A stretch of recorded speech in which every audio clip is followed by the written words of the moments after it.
Après la pluie vient le crachin, après le crachin vient la giboulée, après la giboulée vient la grêle, après la grêle vient la bourrasque, enfin c'est...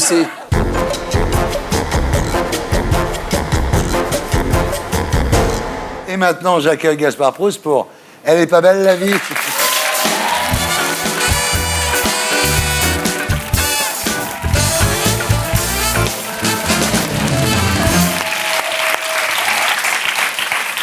Les gens ont l'air contents, hein. Ouais. Là, quand ils te voient, ils sont contents, oui. Ouais. Non, mais ils ont raison, parce que c'est une semaine, c'est plutôt joyeux. En ce moment, ouais. il arrive des très très belles choses dans ce pays. Les Français lisent. On les croit grincheux et méfiants, mais en fait, ils se passionnent pour la politique et l'amour. Et ça, c'est chouette, ça. Hein? Bref. Sinon, cette semaine, il y a un mot qui revient tout le temps, c'est dissolution. Oui. Hein? On parle beaucoup, on parle plus c'est dissolution. Donc en plus de dissoudre l'Assemblée, il faut dissoudre un député en ce moment. Oui. Thomas Thévenoud, qui a fait son coming out avec cette douloureuse maladie. C'est la phobie administrative. Alors, on va quand même pas mettre au chômage une personne malade. Hein? D'ailleurs, c'est une question de santé publique. Imagine que cela soit contagieux. Hein?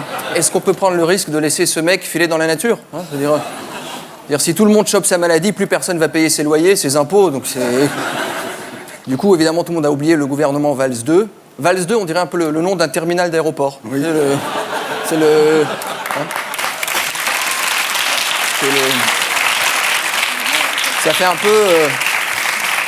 C'est le hub des charters promo-vacances et last minute, tu vois. Parce que ce gouvernement, plus personne n'en parle. Hein.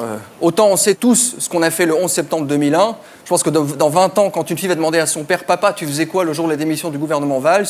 Il va répondre « Je sais pas, je lisais le livre de Trierweiler. »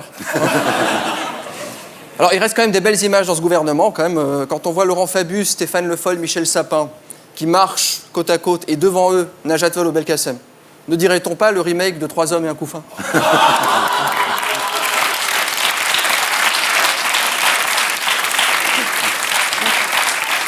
Alors, 85% des Français ne souhaitent pas que Hollande se représente. Alors, au point où il en est, c'est peut-être pas très fair-play de continuer de le mesurer contre des personnes.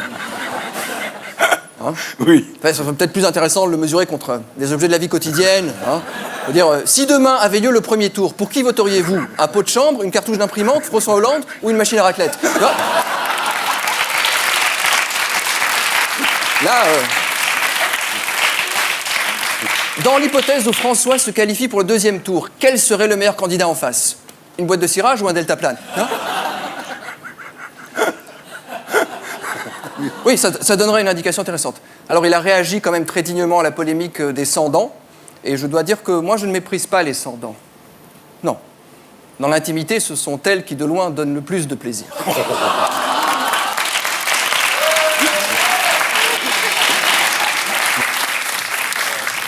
Alors Hollande, évidemment, il en rajoute un coup, il déclare « Alors mon grand-père maternel, petit tailleur d'origine savoyarde, mon grand-père paternel, instituteur, issu d'une famille de paysans pauvres du nord de la France, et vous croyez que je pourrais mépriser le milieu d'où je tiens mes racines, ma raison de vivre ?» Et enfin, il manquait plus que le passage. Je me souviens encore la joie sur nos visages lorsque maman, en guise de dessert, nous ramenait le soir les épluchures de pommes que les cochons avaient refusé de manger.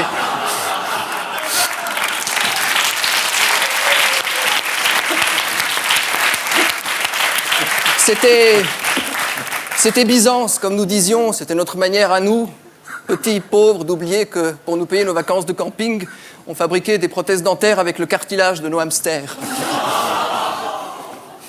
Alors je ne comprends pas, le mec qui dit « Les pauvres sont ma raison d'être ». Bon, à ce niveau-là, c'est une réussite, c'est vrai qu'avec lui, on a plus.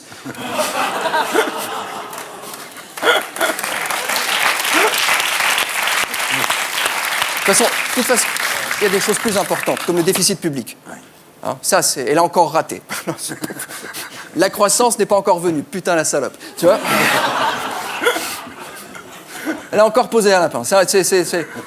Hollande, il l'attendait sur le quai de gare avec ses petites fleurs, et elle, ah non, je vais pas venir encore là. Parce que lui, son truc, c'est l'économie, c'est comme la météo. C'est un cycle. Tôt ou tard, après la pluie, vient le beau temps. Non. Après la pluie vient le crachin, après le crachin vient la giboulée, après la giboulée vient la grêle, après la grêle vient la bourrasque. Enfin, c'est 50 nuances de pluie, François. Bravo.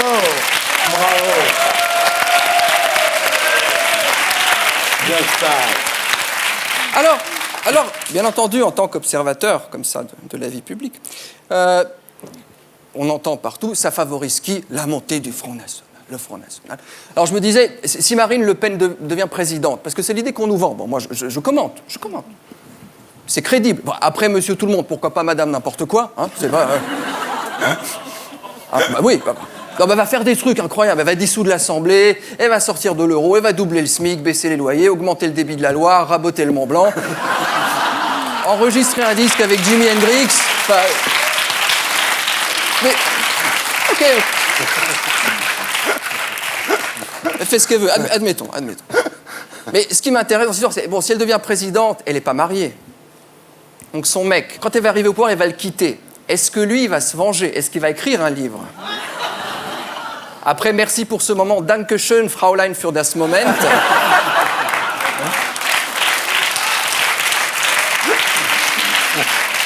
Bon, bonne nouvelle quand même. 13% d'opinion favorable pour François. Alors en fait, c'est 12%. Parce que 1% déclare qu'il lui fait tout à fait confiance. Ce qui veut dire qu'il y a quand même une personne sur 100 en France qui a un putain de sens de l'ironie. Hein.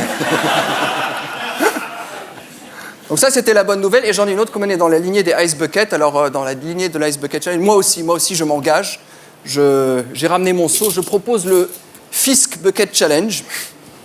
Donc chacun se verse sur la tête ce qui lui reste après le passage du fisc. Alors évidemment, je nomine Arthur, Bernard Arnault et Yannick Noah pour les prochaines. Voilà. C'est pas beaucoup. Alors, Isn't Life Nice? Voilà. Yes. Et pour être sûr de ne rien rater de Inarditube, abonnez-vous et mettez un pouce bleu.